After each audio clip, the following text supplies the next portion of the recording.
من الشيطان الرجيم بسم الله الرحمن الرحيم الحمد لله رب العالمين وبه نستعين على أمور الدنيا والدين والصلاة والسلام على أشرف الأنبياء والمرسلين وعلى آله وصحبه أجمعين أما بعد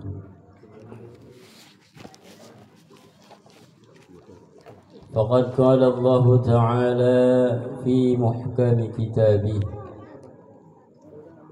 أعوذ بالله السميع العليم من الشيطان الرجيم لو أنهم إذ ظلموا أنفسهم جاءوك فاستغفروا الله واستغفر لهم الرسول لوجدوا الله توابا رحيما الآية. كما قال النبي صلى الله عليه وآله وسلم ووفاتي خير لكم تعرض علي أعمالكم فما رأيت من خير حمدت الله وما رأيت من شر استغفرت الله لكم. الحديث كما قال الحديث. كما قال العلماء إن الاعتناء بمولد النبي صلى الله عليه وآله وسلم فهو من أفضل القربات. اللهم رب اشرح لي صدري ويسر لي أمري واحلل عقدة من لساني يفقه قولي. اللهم اجعلنا واجعل أولادنا من الصالحين. اللهم اجعلنا واجعل أولادنا من الصالحين. اللهم اجعلنا ya Allah jadikan kami waj'al auladana dan jadikan putra-putri kami minas salihin menjadi orang-orang saleh amin ya rabbal alamin. Hadirin ma'asyiral muslimin rahimakumullah. Beristimewa para alimil ulama, para asatidz wal ustadzat, wabil khusus yang bernaung di RT 03 yang saya tidak bisa sebutkan satu persatu, dan juga para asatidz yang hadir di tempat ini. Teristimewa Bapak Ketua RT beserta jajaran, pasukuhan, tokoh agama, tokoh masyarakat yang hadir pada kesempatan kali ini, dan juga hadirin wal hadirat yang Allah takdirkan hadir di tempat ini. Mudah-mudahan kita sekalian di malam yang insyaallah penuh keberkahan ini Allah kabulkan segala doa dan cita-cita kita. Allah dekatkan yang jauh, Allah dekatkan kebaikan kepada kita semua. Allah jauhkan segala keburukan baik dunia maupun akhirat. Amin ya Allah ya rabbal alamin. Salawat ma'asalam mudah-mudahan dilimpahkan atas habibana wa nabiyana wa maulana Muhammad sallallahu alaihi wa alihi wasallam. Ini langgamnya udah kayak mau ceramah beneran ini. Soalnya enak, Pak. Promo, Pak.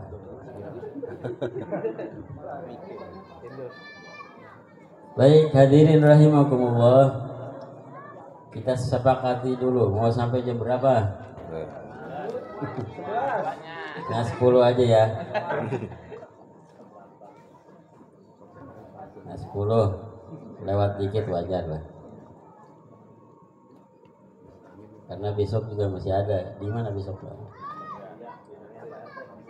Kang ya, alhamdulillah. Ini RT 3 standarnya ketinggi, Pak. Repot nanti di RT1 ada segini nggak orangnya.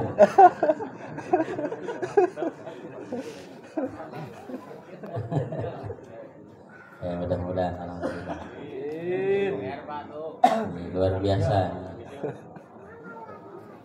Anak ketiga saya ini luar biasa, banyak. Anak cucu ini banyak. Alhamdulillah. Hadirin rahimakumullah. Alhamdulillahirabbil alamin. Hari ini kita dipertemukan oleh Allah Subhanahu wa taala, dikumpulkan di majlis zikir yang mulia, dikumpulkan di majlis maulid yang mulia ini. Ini tentunya bukan kebetulan. Ini adalah karena Allah yang bersifat kudrat dan iradah menentukan kita hadir di tempat ini. Itu yang pertama. Yang kedua, hadirnya kita di sini adalah salah satu tanda bahwa Allah pada saat ini sedang menyayangi dan mencintai kita. Yang ketiga, tentu Allah tidak menakdirkan kita hadir di sini kalaulah bukan kita ini masuk golongan orang-orang yang disayangi oleh Allah. Gak mungkin orang yang buruk, orang yang jelek Allah berikan kesempatan hadir di majlis maulid, mengucapkan zikir, mengucapkan tasbih, mengucapkan takbir, mengucapkan salawat dan sebagainya. Karena seorang ulama pernah mengatakan, "Idza aradta an ta'rifa qadraka 'inda Allah." Kalau kita ingin tahu seberapa tinggi atau seberapa posisi kita di hadapan Allah Subhanahu wa taala, maka perhatikan di mana Allah tempatkan kita dan seperti apa Allah tempatkan kita. Wa idza saghalaka bil Quran. Yang pertama, ketika Allah Subhanahu wa taala sibukkan kita dengan baca Quran, maka fa'lam annahu yuhdisuka. Maka ketahuilah bahwa saat itu Allah Subhanahu wa taala ingin bermukalamah, ingin bermuhadasah, ingin ngobrol dengan kita. Jadi kalau Allah sibukkan kita rajin ngaji, rajin baca Quran, itu pertanda Allah sedang ingin bersama kita, ngobrol dengan kita. Karena hakikatnya baca Quran adalah ngobrol dengan Allah Subhanahu wa taala. Kemudian wa idza saghalaka bit ta'at. Kalau Allah Subhanahu wa taala sibukkan kita dengan taat kepada Allah, dengan ibadah, bentuknya ibadah apapun itu, sholawat, zikir, baca Quran, baca Yasin dan lain sebagainya, maka fa'lam annahu qarrabaka. Ketahuilah bahwa saat itu Allah ingin dekat dengan kita. Karena satu-satunya jalan mendekat kepada Allah adalah dengan beribadah, melaksanakan taat kepada Allah Subhanahu wa taala. Maka hadirin rahimakumullah, kesempatan kita hadir di tempat ini adalah pemberian Allah yang sangat istimewa buat kita. Karena tidak setiap orang, tidak setiap manusia ditakdirkan oleh Allah untuk hadir di sini, meskipun misalnya sudah ada rencana nanti malam hadir di Gang Asparagus, tiba-tiba ada halangan, tiba-tiba ada hal yang menyebabkan kita tidak bisa hadir di tempat ini, maka ketahuilah ini adalah keistimewaan. Maka jangan pernah katakan, misalkan kita rajin baca, rajin doa, rajin minta sama Allah, rajin duha, rajin tahajud, rajin baca waqiah. Ya Allah, saya sudah rajin tahajud, saya sudah rajin duha, kok kenapa ini maksud saya nggak hasil-hasil ya Allah. Jangan pernah katakan itu, tapi katakan bahwa ya Allah, alhamdulillah Allah subhanahu wa ta'ala telah menakdirkan kita sujud, telah menakdirkan kita duha, telah menakdirkan kita sholawat, telah menakdirkan kita rajin baca waqiah. Itu adalah pemberian Allah yang sangat istimewa. Jadi kalaupun misal tujuan kitanya, tujuan duniawinya belum tercapai, tapi dengan kita taat pada Allah, banyak doa sama Allah, itu pertanda Allah sayang sama kita. Mudah-mudahan hadirin rahimakumullah, semua yang hadir di sini, baik panitia dan lain sebagainya, mendapat keberkahan dari Allah Subhanahu wa taala. Kemudian hadirin rahimakumullah, sedikit saja karena kita sedang memperingati Maulid Nabi sallallahu alaihi wasallam.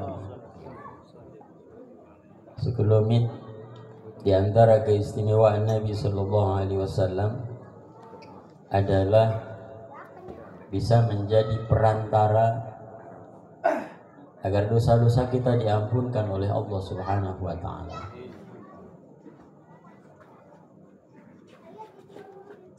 Allah Subhanahu wa taala berfirman dalam Al-Qur'an,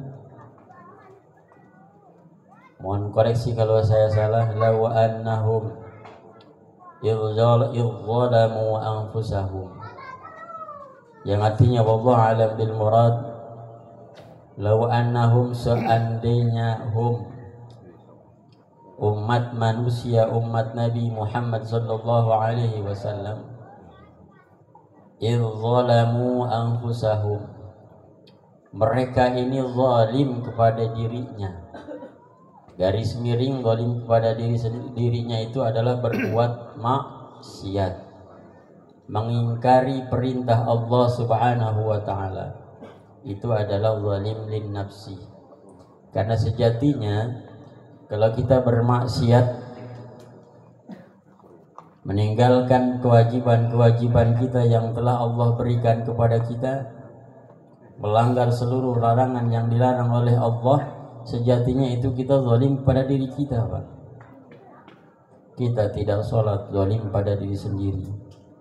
Kita tidak puasa, zalim pada diri sendiri. Kita mabuk-mabukan, zalim pada diri sendiri. Kita misalkan naudzubillah min dzalik, kita berbuat zina, itu pun zalim kepada diri sendiri. Karena semuanya kembali kepada diri kita. Maka pantas kata Imam As-Sunusi rahimahullah dalam kitab Ummul Barah dikatakan, ketika menafsirkan wa ma khalaqtul jinna wal insa illa liya'budun, tidaklah aku ciptakan jin dan manusia illa liya'budun, kecuali untuk beribadah. Lamnya itu maknanya lil aqibah. Artinya apa? Salat kita manfaatnya untuk kita, tidak salatnya pun madaratnya hanya untuk kita. Tidak ada efeknya buat Allah, tidak ada efeknya untuk orang lain. Begitupun misalkan kalau kita berbuat baik kepada orang lain, kita mudahkan urusan orang lain, kita bantu orang lain, sejatinya kita bukan bantu orang lain, tetapi membantu diri sendiri. Saat kita memudahkan urusan orang lain, sejatinya kita memudahkan urusan kita. Begitupun sebaliknya, kalau kita mempersulit urusan orang lain, sejatinya kita mempersulit diri sendiri. Maka dikatakan maksiat itu adalah zalimun nafsi. Seandainya umat Nabi Muhammad SAW berbuat zalim, bermaksiat, kemudian jauhkah mereka mendatangi engkau ya Muhammad, fastaghfirullah, dan ketika di hadapan engkau Muhammad dia minta ampunan kepada Allah Subhanahu wa taala, fastaghfara lahumur rasul, Bahkan Nabi SAW minta juga kepada Nabi, ya Rasul, mintakan ampunan kepada Allah Subhanahu wa taala atas dosa-dosa kami, maka pasti Allah akan mengampuninya. Dalam tafsir Ibnu Katsir dikatakan ayat ini adalah perintah kepada umat Nabi sallallahu alaihi wasallam ketika dia berbuat dosa, ketika dia berbuat kemaksiatan dan ingin bertobat, datanglah kepada Rasulullah sallallahu alaihi wasallam, minta ampunan kepada Allah dan minta tolong kepada Nabi kita untuk memintakan ampunan kepada Allah atas dosa-dosa kita. Maka apa yang Allah katakan?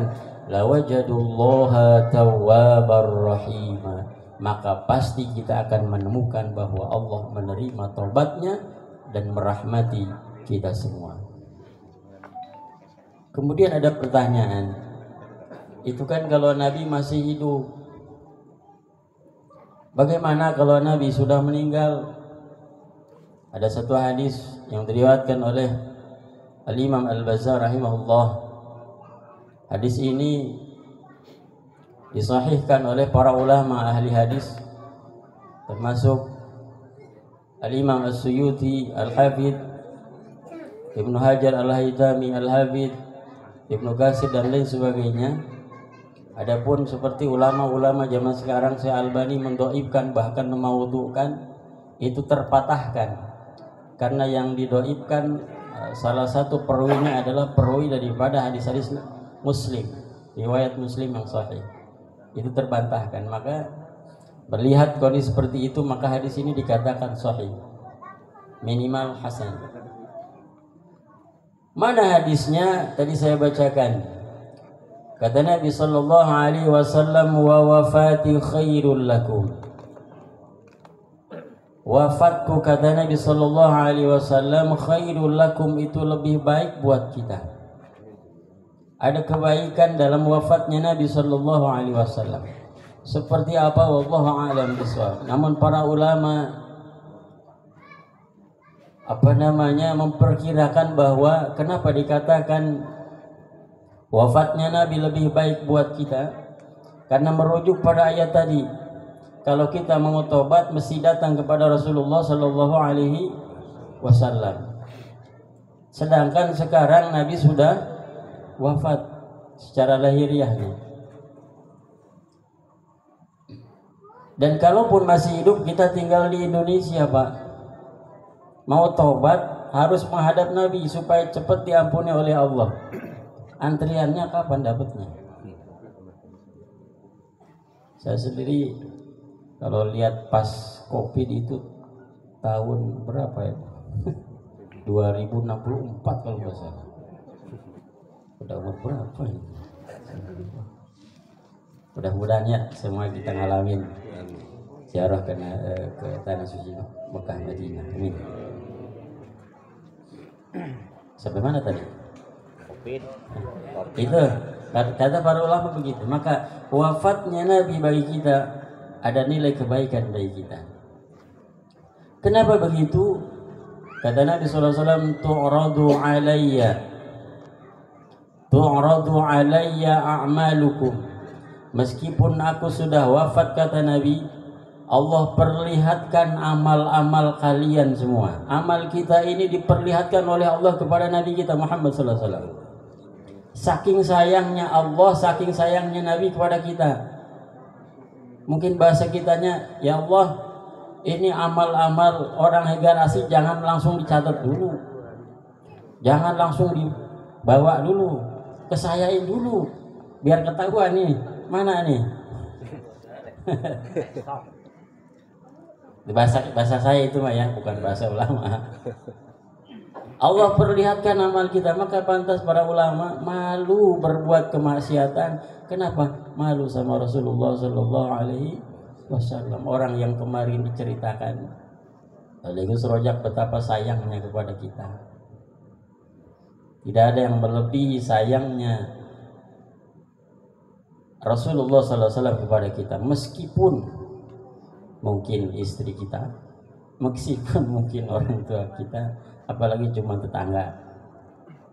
Tidak ada yang melebihi sayangnya kepada kita daripada Rasulullah Sallallahu Alaihi Wasallam. Lalu apa kata beliau? Fama ra'aitu min khairin, kalau aku melihat catatan amal-amal umatku ini baik, bagus semua, maka hamidullah. Beliau memuji Allah Subhanahu wa taala. Bagaimana kalau buruk? Wa ma ra'aitu min syarrin istaghfartullaha ilaikum. Kalau yang dilihat oleh Nabi catatan amal kita pada jelek-jelek, suruh maulid kagak berangkat, suruh ngaji kagak berangkat, dan lain sebagainya, maka Nabi Shallallahu Alaihi Wasallam memintakan ampunan kepada Allah untuk kita semua. Subhanallah. Maka pantas kata para ulama, ketika orang mukmin meninggal dan dia banyak maksiat, masuk ke alam barzahnya dengan penuh dosa, tapi ketahuilah nanti saat dikeluarkan di alam kubur, di alam mahsyar nanti, mereka bersih daripada dosa-dosa. Kenapa? Salah satunya itu ampunan daripada Rasulullah Sallallahu Alaihi Wasallam, kemudian doa-doa kita kepada sama muslimin wal muslimah. Maka kalau doa itu nggak boleh pelit, Pak. Dalam setiap doa-doa kita disunnahkan untuk diumumkan. Jadi mintakan ampunan untuk muslimin muslimat, muslimin muslimat, bahkan dipertegas al-ahya minkum wal amwat, yang masih hidup dan juga yang sudah meninggal. Pernah satu ketika Nabi SAW menegur orang yang doa pelit doanya, buat dia doang. Doa di depan, Rabbi gfirli wali walidayya warhamu, buat dia doang itu mah. Amin doa, kata Nabi, umumkan doa agar menyebar kemanfaatan, keberkahan kepada orang lain. Pak, kita kan masih hidup. Bagaimana kalau nanti kita sudah mati? Adakah yang akan mendoakan kita? Pasti. Kalau kita di dunia rajin mendoakan orang lain, rajin mendoakan muslimin muslimat, kita sudah mati pun pasti banyak yang mendoakan kita. Janji Allah melalui lisan Rasulnya, wallahu fi aunil 'abdi ma dama al-'abdu fi auni akhi. Allah akan tolong kita selagi kita senantiasa menolong saudara-saudara kita. Cukup ya Pak ya? Tuh, 5 menit lagi. Kopi saya masih banyak soalnya. Intinya bahwa di antara keistimewaan Nabi Sallallahu Alaihi Wasallam adalah beliau bisa menjadi wasilah diampunkannya dosa-dosa kita oleh Allah Subhanahu Wa Taala, baik dalam kondisi beliau masih hidup ataupun sudah wafat. Dan kegiatan-kegiatan seperti ini mudah-mudahan kita continue, kita istiqomah dalam rangka membumikan sunnah-sunnah Nabi Sallallahu Alaihi Wasallam, membumikan kecintaan kita kepada Nabi Sallallahu Alaihi Wasallam. Karena ini juga adalah salah satu ikhtiar kita agar senantiasa dijauhkan daripada mara bahaya, daripada musibah. Allah katakan, "Wa ma kana Allahu liyu'adzibahum wa anta fihim." Ini ayat ini asbabun nuzulnya adalah ketika orang-orang kafir Quraisy tidak percaya dengan Al-Quran. Lalu orang-orang kafir Quraisy menantang Nabi SAW. Muhammad, kalau benar Al-Quran ini benar dari Allah, turunkan azab, turunkan batu dari langit. Lalu apa kata Allah? Kata Allah, wa ma kana Allahu liyu'adzibahum wa anta fihim. Ya Muhammad, aku tidak akan menurunkan azab ke bumi ini selagi engkau masih ada. Jadi ketika Nabi masih ada, Allah tidak akan menurunkan azab sedikit pun. Bagaimana kalau Nabi sudah wafat? Wa ma kana Allahu mu'adzibahum wa hum yastaghfirun. Maka Allah katakan, aku tidak akan mengazab, menurunkan azab, menurunkan musibah dan lain sebagainya. Wa hum yastaghfirun, selagi umatmu mau beristighfar kepada Allah Subhanahu wa taala. Di mana kita istighfar? Ya enggak jauh-jauh, kalau enggak di masjid ya di pengajian, di acara majlis sholawat dan lain sebagainya. Kadang-kadang kalau di rumah mah kita males. Makanya guru saya ketika ditanya, Pak Kiai mana dalilnya wiridan habis sholat? Tahu saya nggak tahu dalilnya. Terus kenapa habis sholat wiridan? Mau geus di imamah aing hoream. Ya kan? Bapak habis sholat langsung pulang. Kira-kira di rumah nyampe nggak prosentasenya 50-50 aja dulu lah. Wiridan di rumah atau enggak? Apalagi kalau sebelum nyampe rumah ada yang nongkrong sambil merokok. Udah. Bukan guru saya nggak tahu dalilnya, cuman walaupun dijawab juga nggak bakalan ada gunanya orang-orang kayak gitu. Kira-kira begitu. Dah ya, kalau ngobrol jadi kelamaan lagi, nyambung lagi. Intinya mudah-mudahan kita semua ada dalam ampunan Allah Subhanahu wa taala. Bijahin Nabi Muhammad sallallahu alaihi wasallam. Allah hasilkan segala cita-cita kita. Allah dekatkan kebaikan kepada kita. Allah jauhkan sallallahu ala Muhammad sallallahu alaihi wasallam.